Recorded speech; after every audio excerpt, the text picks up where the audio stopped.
pembelajaran. Sebelum kita memulainya, mari bersama-sama kita membaca basmalah. Bismillahirrahmanirrahim. Pada bab 2 ini mengenal ekonomi masyarakat Arab pra-Islam, kita akan membahas pusat-pusat perekonomian masyarakat Arab pra-Islam dan juga praktek perdagangan masyarakat Arab pra-Islam. Materi yang lalu kita telah mempelajari perekonomian masyarakat Arab pra-Islam dan juga jenis-jenis perekonomian masyarakat Arab pra-Islam. Nah, pembahasan yang baru kita akan mempelajari tentang pusat-pusat perekonomian masyarakat Arab pra-Islam. Yang pertama adalah Pasar Ukas, yang kedua adalah Pasar Madinah, yang ketiga adalah Pasar Zul Majas. Pasar Ukas diselenggarakan pada 1 sampai 20 Zulkaidah. Merupakan pasar kuno yang paling terkenal di Semenanjung Arabia sejak tahun 500 sebelum Masehi. Pasar Ukas terletak antara Taif dan Mekah, tepatnya di kota Al-Adiyah. Pasar Ukas dikunjungi oleh suku Quraisy, Hawazin, Ghatafan, Aslam, Ahabis, Adal, Adis, Al-Haya, dan Al-Mustalik. Barang dagangan yang dijual suku Badui antara lain permadani, tenda, bulu domba, tembikar, peralatan, perhiasan, parfum, dan hasil bumi lainnya. Yang kedua adalah Pasar Madinah.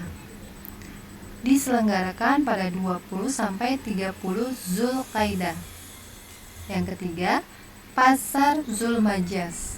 Diselenggarakan pada 1 sampai 7 Zulhijjah.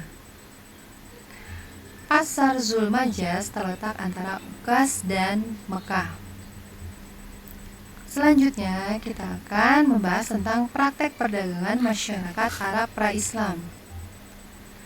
Perdagangan pada zaman jahiliyah itu dengan cara yang pertama adalah habal al-habalah, yang kedua adalah muzabanah, yang ketiga adalah al-hasad, dan yang keempat adalah muhakolah. Perdagangan dengan cara yang pertama adalah habal al-habalah.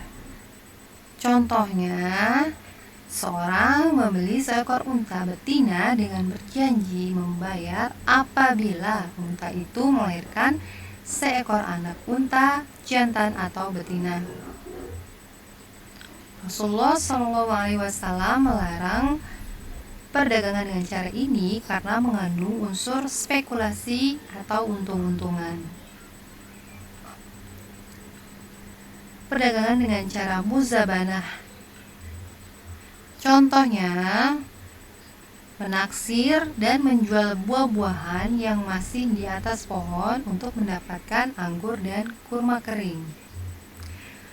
Rasulullah SAW melarang perdagangan dengan cara ini karena didasari atas perkiraan sehingga dapat merugikan salah satu pihak jika perkiraannya ternyata salah. Perdagangan dengan cara yang ketiga adalah al-hasad. Contohnya, di awal penjual akan menyuruh si pembeli melempar batu kecil atau kerikil. Maka tempat jatuhnya kerikil tersebut merupakan batas barang yang harus dibeli pembeli. Perdagangan dengan cara yang keempat adalah muhakolah. Contohnya, pembeli membeli tanaman yang belum dipanen untuk memperoleh tanaman jenis yang sudah dipanen. Rasulullah SAW melarang perdagangan dengan cara ini karena perdagangan ini sama dengan bentuk perdagangan muzabanah, yaitu perkiraan. Allah Subhanahu wa Ta'ala menerangkan kehidupan orang Quraisy serta kewajiban yang seharusnya mereka penuhi. tercantum pada Al-Quran surat Al-Quraisy ayat 1-4, yang artinya karena kebiasaan orang-orang Quraisy, yaitu kebiasaan mereka berpergian pada musim dingin dan musim panas, maka hendaklah mereka menyembah Tuhan pemilik rumah ini, Ka'bah, yang telah memberi makanan kepada mereka untuk menghilangkan lapar dan mengamankan mereka dari ketakutan.